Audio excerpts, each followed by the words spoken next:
Hi there, this is Bianca Lopez, and this is Be in the Know Show, brought to you by OWI Entail. I'm in Vegas with another incredible woman in identity, Mary Haskett. Mary is the CEO and founder of Blink Identity. Mary, welcome to the show. Thank you. It's good to be here.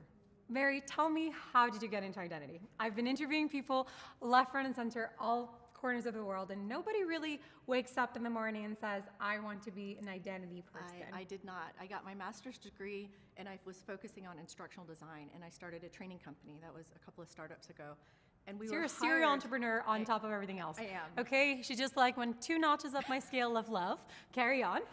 So I had a training company, and we What were you training people to do? We were mostly doing corporate. We wanted to do high-end, interactive, complex training. Okay. And so it was corporate training, how to sell stuff, my new product. And then we got connected to the military, because at this time, a long time ago, they were just starting to put biometrics into Iraq. Okay. And so they needed training. They value training. And so we ended up doing all of the training for some of the very earliest biometric programs that were being deployed into war zones. And we went to that's Baghdad super cool. back in the day when it was really scary. And How was it like being a woman in that business? Well, honestly, the military is very, I mean, there were a ton of women. I know, and they all had that's guns. pretty incredible. And you were like, and I don't have one, but I know how to operate this biometric thing. Was that your first interaction from training corporate to biometric? Yeah, because we were doing training for biometric systems. And so we had to get up to speed and learn how they work so that we This could is do a all the Minority training Report. development. This is real stuff going in Iraq. Absolutely. This was all access control for bases, because you had all of these foreigners, different workers, different people, and they wanted to vet them and know who they were before they let them on a base. And so that was really my first introduction to biometrics. And that It's was actually how fingerprint. biometrics started, really, and then after 9/11, it really ramped off. It did. And this was, I mean, at that time, the military really didn't see biometrics as sort of their thing. It was a law enforcement thing. They would get fingerprints off of IDs, and they would ship them back to the States for analysis. Wow. And so this was at the very early stages of, okay, hang on, we need to actually have this capability, and we need to bring it in. Yeah, in-house. And then you were doing the training. And then how did that evolve? Because that was your previous business. And how did that evolve into you? Did you fall in love with biometrics? Well, my undergraduate degree was applied math, and I immediately. Oh my gosh, she's a mathematician. Incredibly cool. I keep falling in love. Like, I love chicks. Most of the women I've interviewed are like data scientists, mathematicians, and I'm like, see, we exist. Absolutely. Here's another one. So the applied math and biometrics are so correlated from a statistics perspective. Like, one of my biggest pet peeves is that people talk about biometrics as if it was this like witch magic. And it's, don't you think so? Like, they talk about it as if it's like, oh, this like incredible thing that will never happen, and it's Minority Report and is unsecure. And I'm like, it's actually a lot more secure than any linear. It is very secure, things that you have. and it's not magic. Yeah. You know, it's not like, oh, math is hard. You can figure this out. You really And can. there's a yes and no for most things. Absolutely. So how did you start Blink? Well, so that company was acquired by the defense contractor, who was my biggest customer. And so I did defense for a while and started doing more. Now, instead of doing training, I was actually managing some of these biometric contracts. And my co-founder, we actually met there. He was the architect for several of the biometric identity systems that were put into foreign countries, and just has a real depth of biometric expertise. And we always, through that whole time, thought it's really weird that this is all happening with the military, but we don't really see this in the planet is not doing it. Absolutely. And so that kind of started the idea sort of percolating. And we actually had a previous startup that was doing online identification, and we were using the Facebook, all of the data, same data that Cambridge Analytica was using, but we were using it to determine which accounts were created by real people versus fraud, bots, and things like that. That's incredible. And this is back in the day. Wonderful, way back in the day. It worked really well until Facebook tightened up their API and didn't let us have the data anymore. And I don't blame them. It was horrible that everybody had all access of that to all data. that data. It was a good idea to lock it down. It kind of killed us.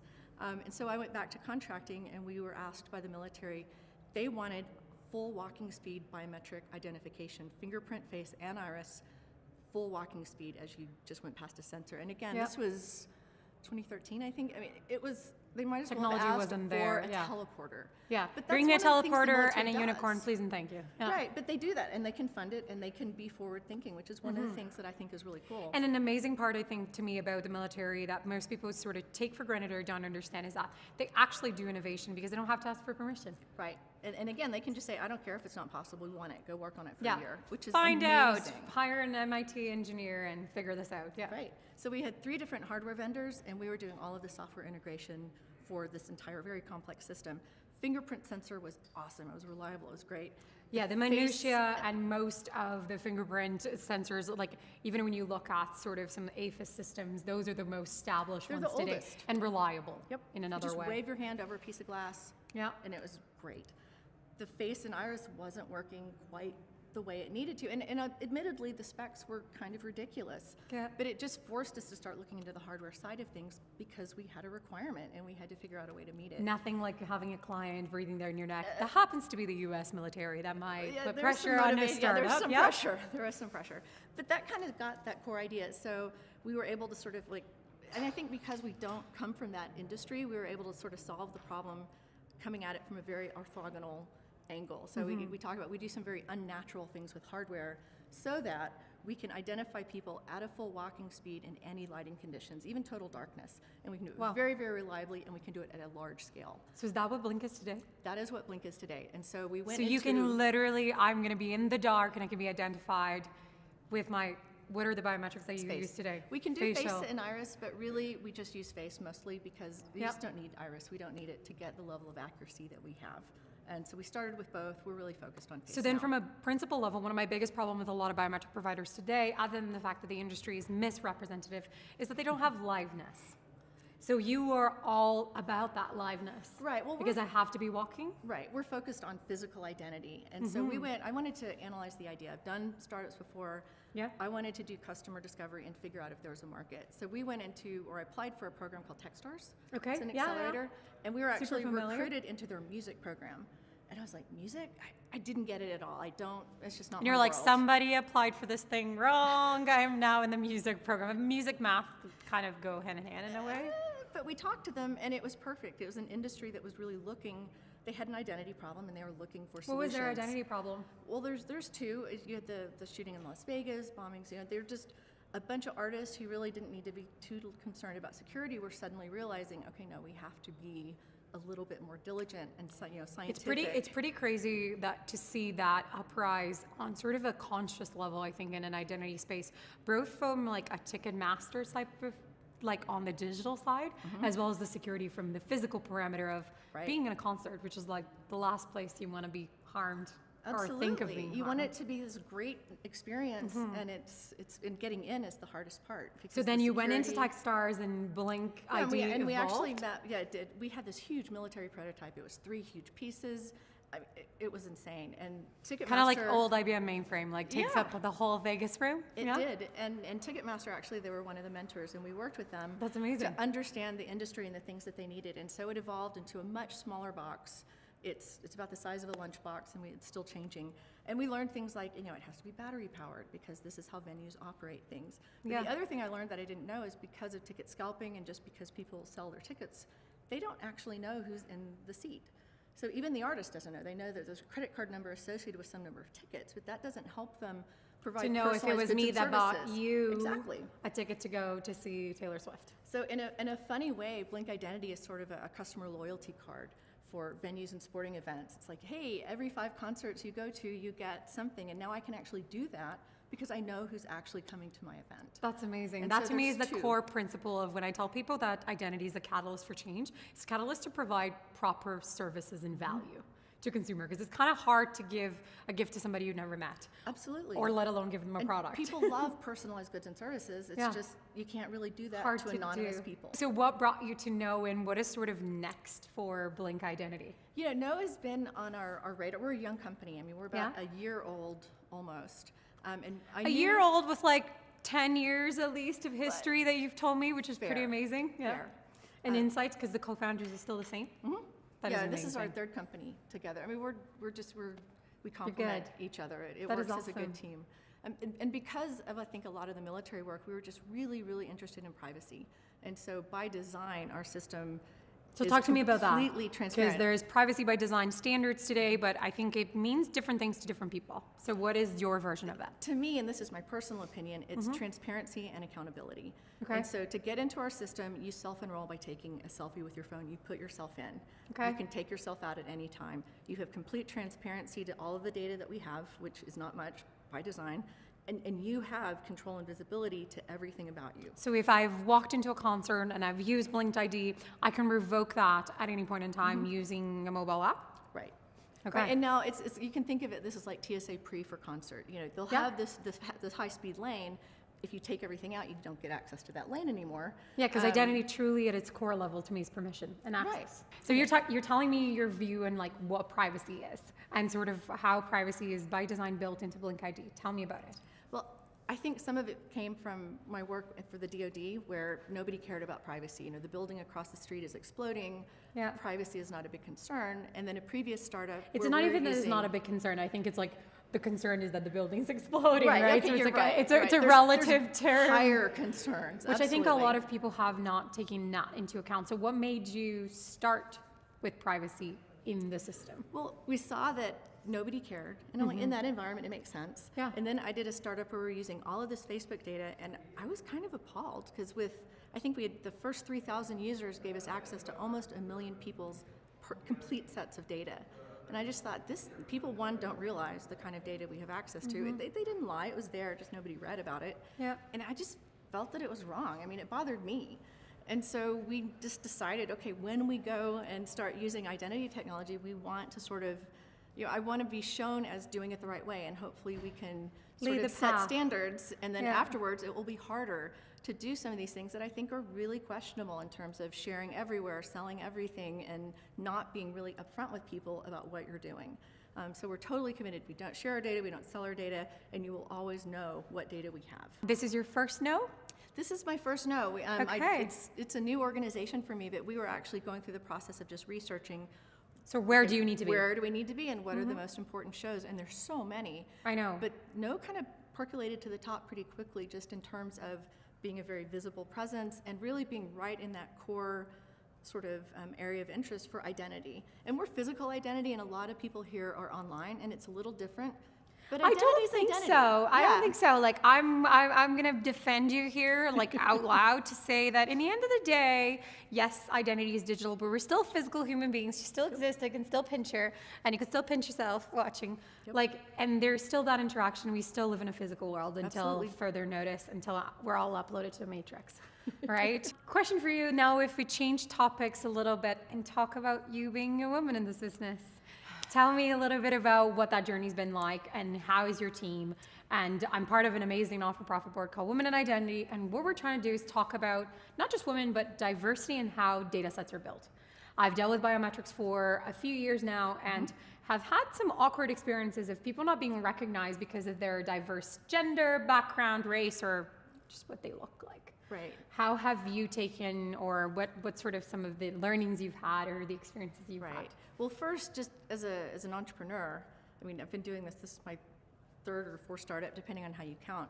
And I was talking to my co-founder, who is an awesome ally, but we would go into meetings with VCs, and they would just walk up to him and hold out their hand to shake his hand, assuming he was the CEO because Of course. he's the white guy. And he looks the part. I mean, central casting, young entrepreneur, that's what he looks like. And I don't think they're evil, it's just pattern recognition. Yeah. You know, that's all of our technology is pattern basic human recognition. behavior. I know. I say Make this to people all the assumptions. time. It's just like, but how did you, as like a successful serial entrepreneur, have the mind switch? Because I often talk to young women or just women in any, and they sometimes take that to heart. Yeah, and And it think hurts them, Seeing like- it as pattern recognition made a big difference for me, because then we The started abstraction breaking the of math. pattern. You were like, not my problem, your but problem. not only- Actually, you're rational, so I respect you because Right. the last 5 that were here were not me. But once you see the pattern, you either want to match it so they don't notice that you're not a white man, or you want to break it. And so, Okay. for example, I always walk into the room if I'm going to meet with the VC first. Alex is behind me about 2 steps. I hold out my hand so they visually have a clue she's the one I should meet first. And again, Alex is my ally in this because he could very easily undermine me if he wanted to. They'll look right at him and ask a CEO question, and he'll just look at me. And now everyone at the table looks at me, and I answer the question. Are you listening? Because this is amazing advice for all the guys that I talk to all the time that ask me, how do I change the pattern? You change the pattern not by putting a social corporate responsibility banner and saying women are great.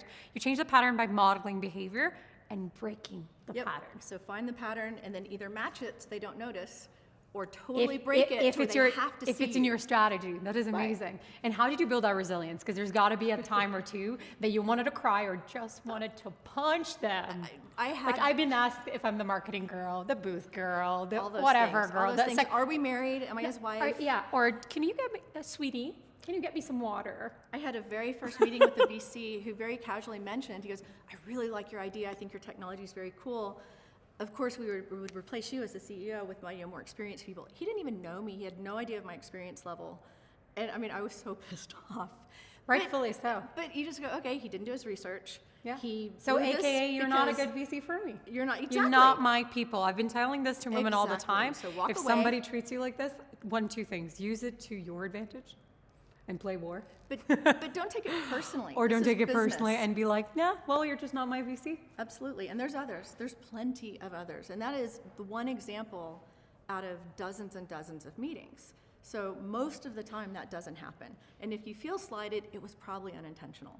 So I don't know what their intention is, but I know that it's useful to me to choose to believe that it's not personal, because that lets me rise above it and be professional. That is amazing advice. Any further advice that you have for any women that are watching this that are sort of getting into their career, getting comfortable? I have to say to you, I love the pattern of the dress you're wearing. Thank you. And I have to ask a question. How did you get comfortable in your skin wearing whatever you wanted at a conference or in those business settings? Yeah, Because that's another thing that I think we don't talk about a lot. We criticize each other in the Right. corners, we look, and I'm just trying to break that pattern. I'm older, so when I first started my career, it was dress like a man. You had the suit, pantsuit, and in DoD it's gray pantsuit. And that's fine, but it wasn't really me. And I think some of it is just age. At some point you're like, I just don't care anymore. I wish I'd come to that earlier in my life, because I wasted a lot of time caring.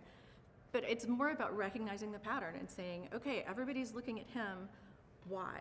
What is he doing? And so you can, I use my clothes. There's a lot of times where I say that to women all the time. Like, this doesn't have to be something you obsess about negatively. It could be a force but to it's your a strategy. power. It's a Yeah, strategy. totally. So my co-founder, he wears a startup t-shirt and jeans. In the startup community, everybody's kind of pressured to do that. And I said, I'm not doing that. That's not me. It's not me. I'm not comfortable in it. And it takes away from me as a CEO. It takes away from I'm more likely to be mistaken for the marketing person or an intern if I'm wearing a t-shirt and jeans. Plus, I don't look good in a t-shirt.